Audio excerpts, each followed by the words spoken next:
Sir నమస్కారం sir. నమస్తే అండి. సార్ నాగబాబు గారి విషయంలో ఒక ఉత్కంఠ అయితే వీడిందని చెప్పుకోవాలి సార్. ఎందుకంటే అతని పైన ఎప్పటినుంచో కూడా అతనికి టీటీడీ చైర్మన్ ఇస్తారని వార్తలొచ్చాయి. ఆ తర్వాత ఖండించేశారు. ఆ తర్వాత రాజ్యసభకు పంపిస్తారని చెప్పేసి అన్నారు. అది లేదు. ఆ తర్వాత వీళ్ళు అఫీషియల్‌గా అనౌన్స్‌మెంట్ చేశారు.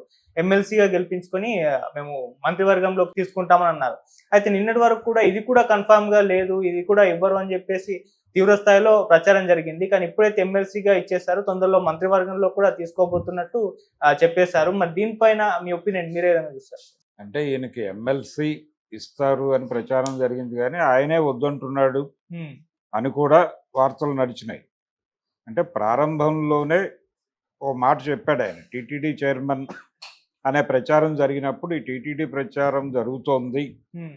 అని పవన్ కళ్యాణ్ గారు జనసేన ఆఫీస్‌లో జరిగినటువంటి సర్వసభ్య సమావేశంలో మాట్లాడాడు. మాట్లాడి ఎవరికి పదవులు కావాలన్నా నాతో చెప్పండి. ఓపెన్‌గా ఎక్కడ కూడా చెప్పొద్దు మీరు. అంటే మేమిది ఆశిస్తున్నాము అనేది ఎక్కడ సూచనప్రాయంగా కూడా బయటకి నడవకుండా చూసుకోండి. ఎందుకంటే హ్మ్, ఇది గనక బయటకొస్తే అది మీ అంతర్గత కోరిక అయితే కావచ్చు గానీ, ఇదేదో ఇరు పార్టీల మధ్య అంటే తెలుగుదేశం పార్టీకి, జనసేనకి మధ్య ఒక స్ప్లిట్ పెట్టడానికి బయట నుంచి ప్రయత్నాలు జరుగుతున్నాయి కాబట్టి వాళ్ళకి ఊతమిచ్చినట్టు అవుతుంది. అందుకని ఎవరు ఓపెన్‌గా ఎక్కడ మీ కోరికలు చెప్పకండి. నాతో మాత్రమే పంచుకోండి అని చెప్పాడు ఆ రోజు. ఇప్పటికే మన మీద చాలా ప్రచారం జరుగుతోంది. నాగబాబుకి టీటీడీ చైర్మన్ అని ఇలా ప్రచారాలు జరుగుతున్నాయి. మేము పదవుల కోసం పార్టీ పెట్టలేదు. ఇవన్నీ మాట్లాడాడు ఆయన ఆ రోజు. సరే అందరూ మెచ్చుకున్నారు, హర్షించారు, చప్పట్లు కొట్టారు, ఆనందించారు. అయిపోయింది. అయిపోయిన తర్వాత నాగబాబుకి రాజ్యసభకు పంపిస్తారన్నారు. ఆ మధ్య ఈ వైసీపీ నుంచి ఒక నలుగురు రాజీనామాలు చేశారు కదా! మోపిదేవి వెంకటరమణ అడ్డుకు. ఆ సందర్భంగా ఆ వేకెన్సీల్లోకి ఈయన నాగబాబుని ఢిల్లీ పంపిస్తున్నారనేది ఒక ప్రచారం జరిగింది. ఫైనల్‌గా అది అవ్వలేదు. అది అవ్వట్లేదు అనేది తెలిసినప్పటి నుంచి ఎమ్మెల్సీ అలాగే క్యాబినెట్‌లోకి తీసుకుంటున్నారు. రాష్ట్ర మంత్రివర్గంలోకి నాగబాబు ఎంట్రీ అనేది చెప్పారు. అయితే నాగబాబు పవన్ కళ్యాణ్‌ని రీప్లేస్ చేస్తాడు. పవన్ కళ్యాణ్ ఢిల్లీ రాజకీయాల్లోకి వెడతాడు అని కూడా ఒక స్పెక్యులేషన్ నడిచింది. కానీ ఇప్పుడు కనిపిస్తున్నది ఏంటంటే ఈయనకి ఎమ్మెల్సీ అయితే ఖరారయింది. ఎమ్మెల్సీ అయిన తర్వాత ఈయన్ని మంత్రివర్గంలోకి తీసుకుంటారా? తీసుకోరా? అనేది ఇంకా క్లారిటీ లేదు. ఒకవేళ తీసుకుంటే ఒక సమస్య ఉందక్కడ. తీసుకుంటే కాపు మంత్రుల సంఖ్య 3కి చేరుతుంది హ్మ్. జనసేన నుంచి. జనసేనకి నుంచి ఆల్రెడీ ఇప్పుడు 3 మంత్రులున్నారు. ఒకరు పవన్ కళ్యాణ్ గారు, తర్వాత కందుల దుర్గేష్ గారు, అలాగే నాదెండ్ల మనోహర్ గారు. నాదెండ్ల మనోహర్ గారు కమ్మ సామాజిక వర్గం.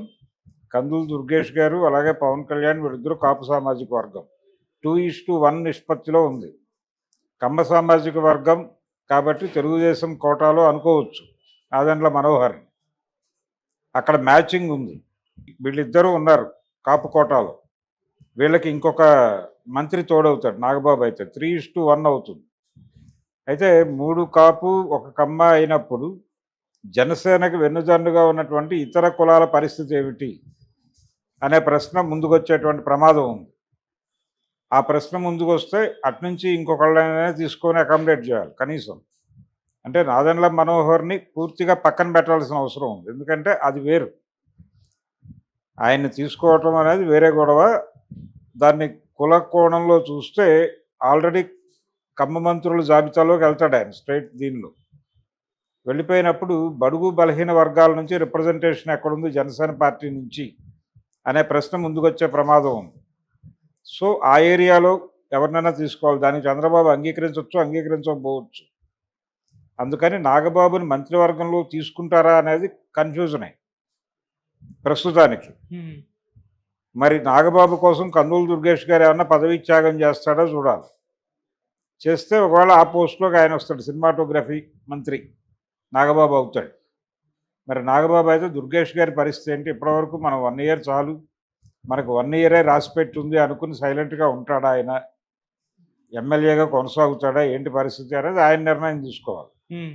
ఆయనైతే ఆయన శాఖని సమర్థవంతంగా నిర్వహిస్తున్నాడు. కందుల దుర్గేష్ గారు. సమర్థవంతంగా నిర్వహిస్తున్నాడు. ఎవరితోనూ ఏ రకమైనటువంటి కాంట్రోవర్సీస్ లేవు ఆయనకి. అందరితోనూ చాలా హంబుల్‌గా కలుపుకుపోయే తత్వంతో ఉండేటువంటి మనిషి. అలాంటి వాడు క్యాబినెట్‌లో ఉండటము, పార్టీలో ఉండటం కూడా అవసరమే. కాబట్టి అతన్ని కాపాడుకోవడానికి నాగబాబుని క్యాబినెట్లోకి తీసుకురావాలి అనేటువంటి నిర్ణయం పవన్ కళ్యాణ్ తీసుకుంటాడా? ఒకవేళ నాగబాబుని తీసుకునే వేకెన్సీ ఉంటే ప్లేస్లో ఇంకెవరినైనా ఇతర కులాల వాళ్ళకి ప్రాతినిధ్యం ఇస్తే జనసేన నుంచి అది ప్రజలకు ఒక మంచి మెసేజ్ పెడుతుంది, పార్టీ నిలబట్టడానికి దోహదపడుతుంది. కాబట్టి నాగబాబు ఎమ్మెల్సీ అవటం ఓకే, కానీ మంత్రి అవటానికి రకరకాల సమస్యలు ఉన్నాయి ఇంటర్నల్గానే. మరి ఆ సమస్యలన్నీ దాటి చొరవ చేసి మంత్రి పదవి ఇచ్చేస్తే పోని తను తప్పుకుంటాడా సీన్లో నుంచి? ముందు నుంచి ప్రచారం జరుగుతున్నట్టుగా ఈయన రాజీనామా చేసి వెళ్ళిపోతాడా? తన ఎమ్మెల్యే పదవికి రాజీనామా చేసి ఆయన కేంద్రానికి వెళ్ళిపోతాడా? కేంద్రానికి వెళితే ఇక్కడ వర్మని అకామిడేట్ చేస్తారా పిఠాపురంలో? వర్మని మళ్ళీ క్యాబినెట్లోకి తీసుకుంటారా? ఇలా 100 చర్చలు ఉన్నాయి ఈ జనసేన తెలుగుదేశం పార్టీ అసోసియేషన్ మీద, బీజేపీతో వీళ్ళకున్నటువంటి రిలేషన్స్ మీద ఆధారం చేసుకుని 100 కథలు ప్రచారంలో నడుస్తున్నాయి. ఆ 100 కథల్లో జెన్యూన్గా నమ్మదగినటువంటి కథ ఏంటంటే 3:1. 3:1 అంటే 3 కాపులు 1 కమ్మ మంత్రులు ఉన్నారు. బలహీన వర్గాలకి బడుగులకి చోటు లేదు. జనసేన సామాజిక న్యాయం నినాదం ఏ గంగలో కలిపారు అని ఎవరో ఒకళ్ళు అంటారు. దానికి సమాధానం చెప్పుకునే పరిస్థితి పవన్ కళ్యాణ్ అవుతుంది.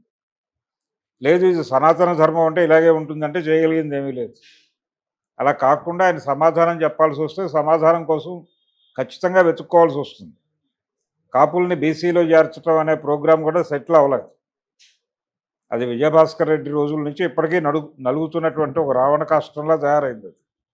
కాబట్టి ఇప్పుడు బడుగులకి బలహీన వర్గాలకి అందులో ఉన్నటువంటి దళితులకి ప్రాధాన్యత ఇవ్వాలి. ఆ కోటాలో ఆ దృష్టితో చూస్తే నాగబాబుకి ఇచ్చే అవకాశాలు తక్కువ. ఎందుకంటే నాగబాబు మంత్రి అవటం అనేది అంత ఈజీ కాదు. ఓకే, చాలా బీభత్సమైన సాహసం పవన్ కళ్యాణ్ చేయాలి అనుకుంటే తప్ప నాగబాబు మంత్రి అవ్వడు. రెండోది ఒకే కుటుంబం నుంచి ఇద్దరు అనే మాట కూడా బయట నుంచి విమర్శలు మొదలవుతాయి. అంటే జనసేన అనేది కుటుంబ పార్టీనా అని మాట్లాడతారు వైసీపీ నుంచి. అది ఆహ్వానించదగ్గ పరిణామం కాదు అనేది పవన్ కళ్యాణ్కి తెలుసు. అందుకని డెఫినెట్గా నాగబాబుని క్యాబినెట్లోకి అయితే తీసుకోరు. ఆయనకు ఒక కోరిక ఉండొచ్చు. ఆ కోరికని సాటిస్ఫై చేయడం కోసం ప్రస్తుతానికి ఎమ్మెల్సీని చేసి ఆయన్ని కౌన్సిల్లో కూర్చోబెట్టి అడపాదడపా ఉపన్యాసాలు చేసేటువంటి అవకాశం కల్పిస్తే